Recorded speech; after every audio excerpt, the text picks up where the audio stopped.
From Hoike Television Studios in Lihue, Hawaii, it's Kauai Theater This Month with your host, Larry Richardson. Tonight's guests are Arnold Meister and Rebecca Hansen. And now, here's Larry. Good evening, everyone, and welcome to Kauai Theater This Month, the show where we tell about what's happening in the performing arts community right here on Kauai. I'm your host, Larry Richardson, and I'm really excited about tonight's show. Our first guest is the director of Kauai Community Players' newest show. It's a hilarious comedy called Noises Off, and it opens April 3rd. Please welcome Mr. Arnold Meister. Hey, how you doing? Very nice. Good to see you. Thank you. Have a seat. Thank you. Right here? Yes, let's talk here. Very good. Okay, well, Arnold, Yes. tell us about yourself.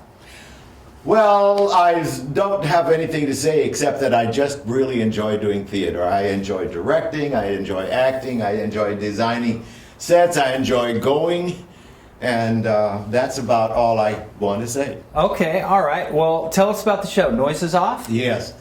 Well, it's a farce, which means it's got a lot of laughs. It's got 8 different entrances and exits.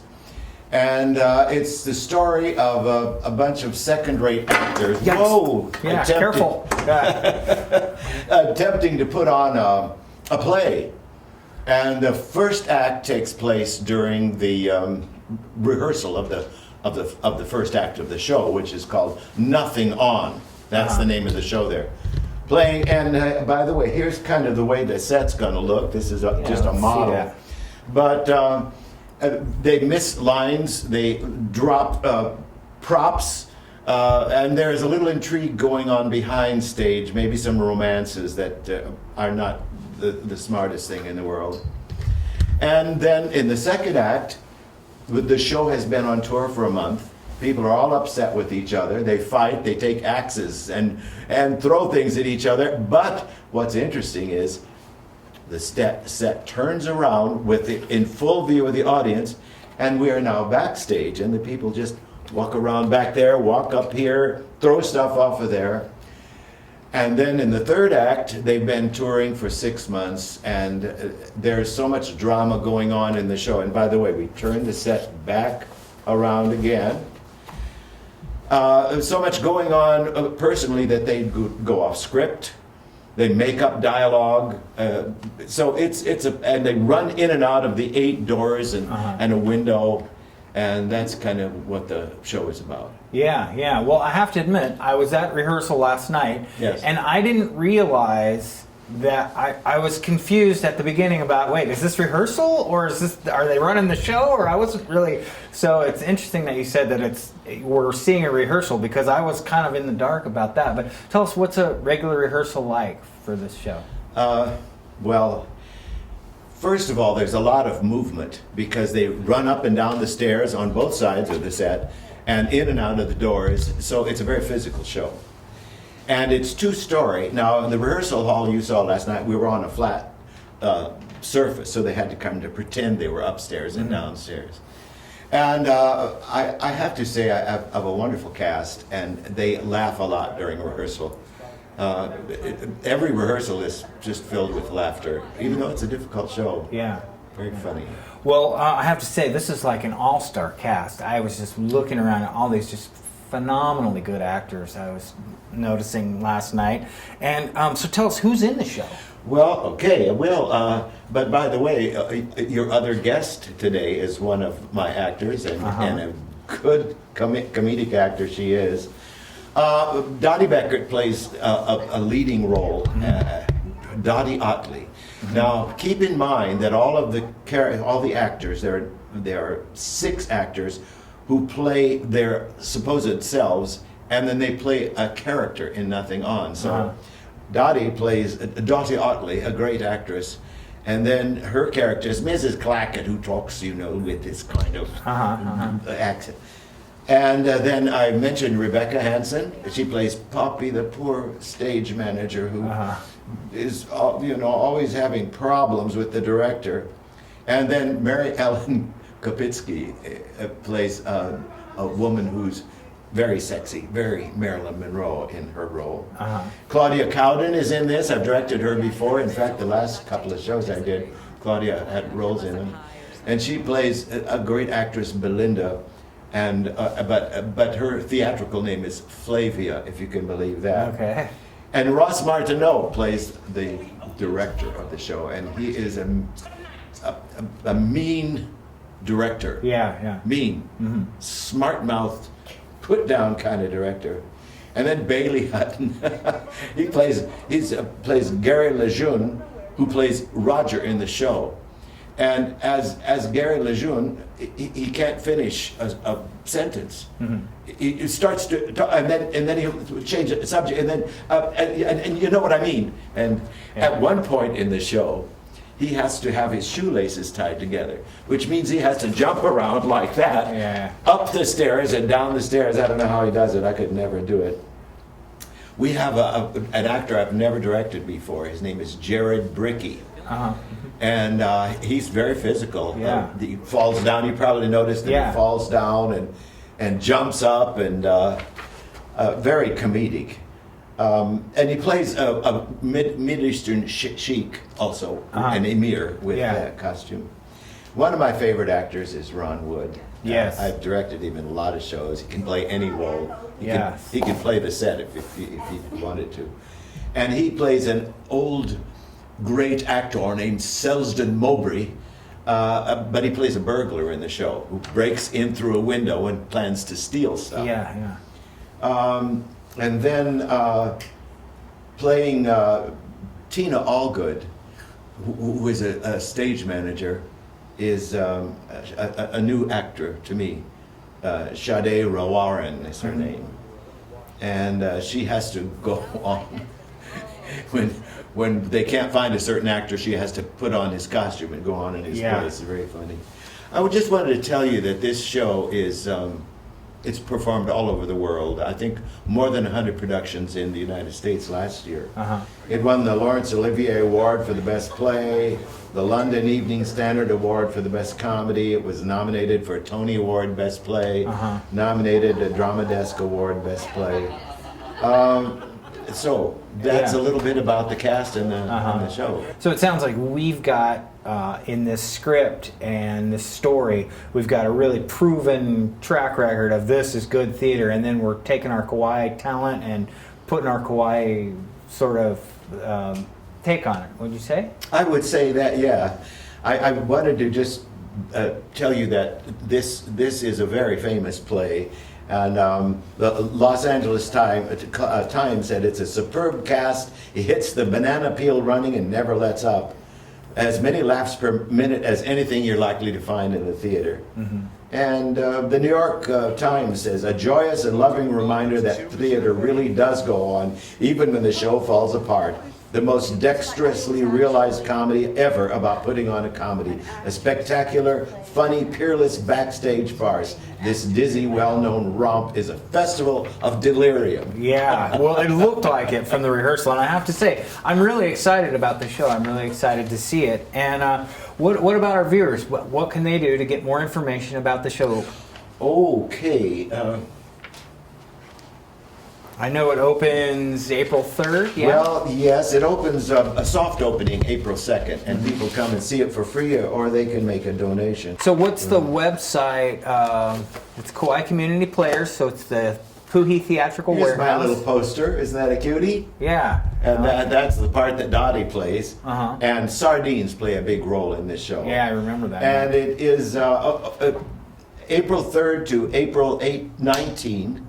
Thursdays through Sundays, and if you're interested in the show, go on our website. It's www.kawaicommunityplayers.org. .org. Okay, Yes, so it'll tell you more about the show, who's in it, and stuff you might want to know Outstanding. about it. And before we go to our next guest, Arnold, is there anything I didn't ask you that you want to tell us about the show or about theater, or just anything that you wanted to say that you didn't get a chance to say so far? Well, I think this show is... I directed it before, some years ago. It was a big hit. I think this show will be well accepted by the theater community in Hawaii. It's a theater. It's a show about theater. Yeah. And it makes good fun of theater. Yeah, I want to say that having been at the rehearsal and saw the cast and the director, and hearing just some of the script, I'm like, this is gold. This is going to be a great show. So I'm really looking forward to it. So thank you, Arnold, for sharing that with us. welcome. And we're going to go ahead and move on to our next guest. Our next guest is the director of Island School's latest show. They have a theater program at Island School, and we're excited to share it with you guys. Their latest show is called 1,000 Cranes, and here to tell us all about it, and the performances will be May 8th, 9th, and 10th. And she's going to tell us all about it. Please welcome Rebecca Hansen. Good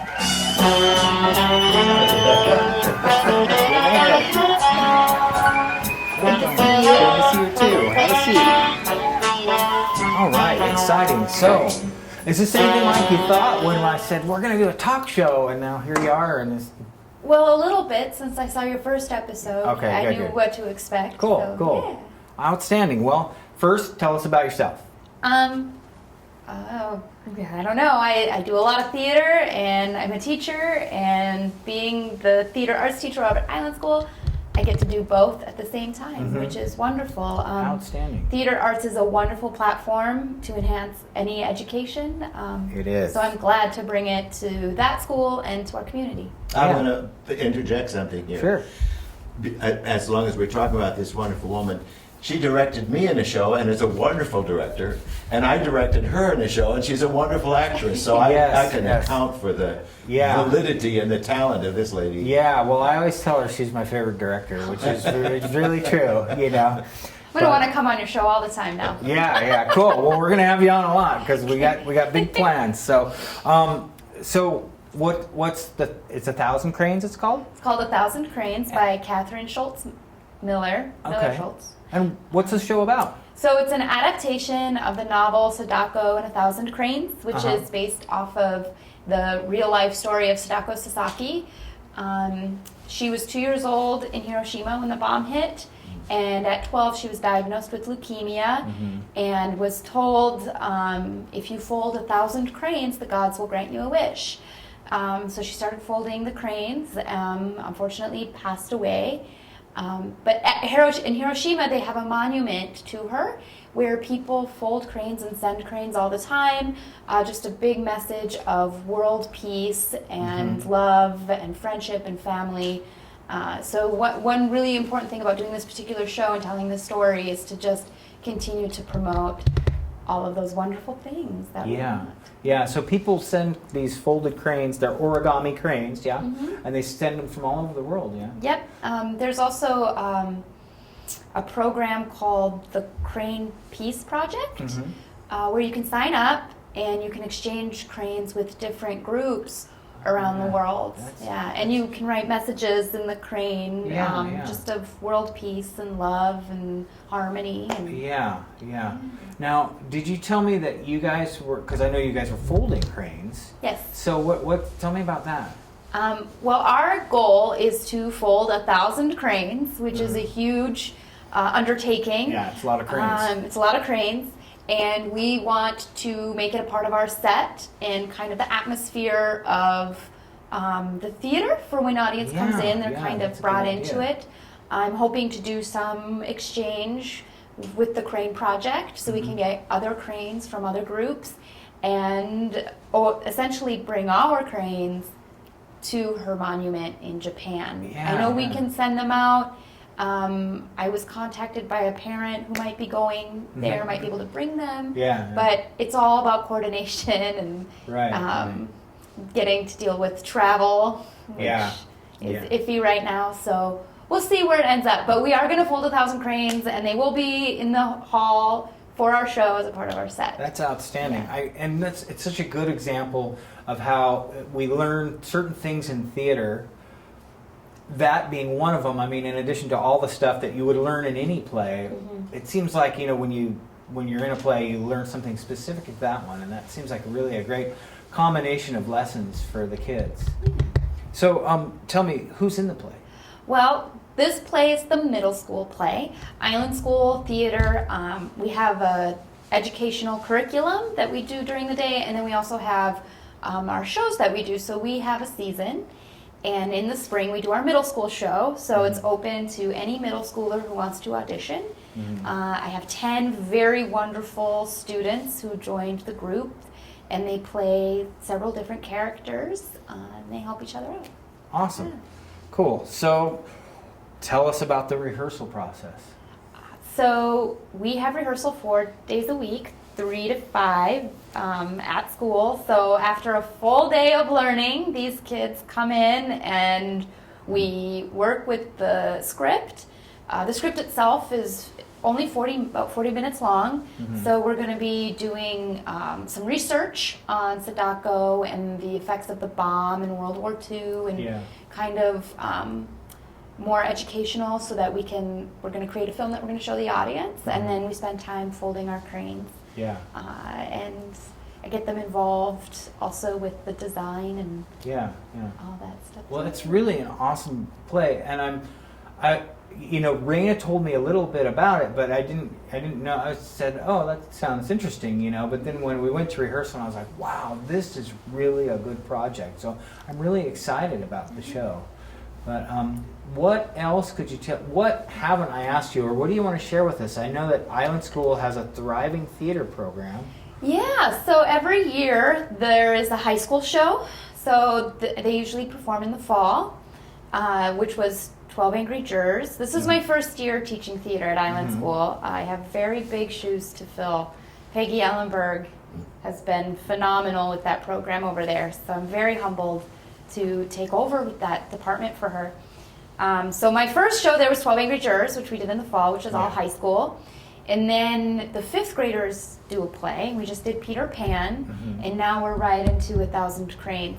And what I love about this program is I have high school students who want to continue to do theater. So we don't have a show for them to be in, but they're coming to my middle school rehearsals to help with the blocking, standing in if there's an actor missing because they're sick, helping us fold cranes, all of that. So I love that they want to be more involved, and they come in and they reach out to me, and so they're volunteering their time too to expand their learning on the other parts of theater that aren't just performing and acting. Yeah, I saw some familiar faces when I came in the door, and I was stoked because, of course, there's kind of like a double benefit there. Of one is the high school kids are learning from being on the other side of it, but then the thing is that they can be sort of examples to the younger kids of like, okay, if you want to be in theater, they could be more like these kids, So it's a great thing. Well, what haven't I asked you, or what that you want to share with our viewers?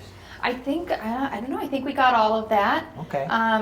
Any information, you can call the Island School main office, and they can give you more information about the play and where it's at and the times. Okay, and what we'll do is we'll put the phone number, the Island School main office, we'll put the phone number there so people can call and they can get information about Island School, the Island School Theater Program, and they can also get ticket information for 1,000 Cranes. Yes. And when does the show run again? May 8th, 9th, and 10th. One weekend only. Okay. Yeah. And it's going to be at Island School in the main hall. At the Island School main hall, yes. Okay, outstanding.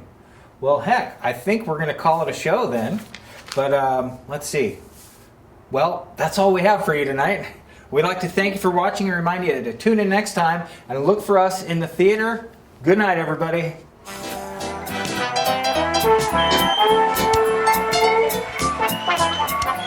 Thank you.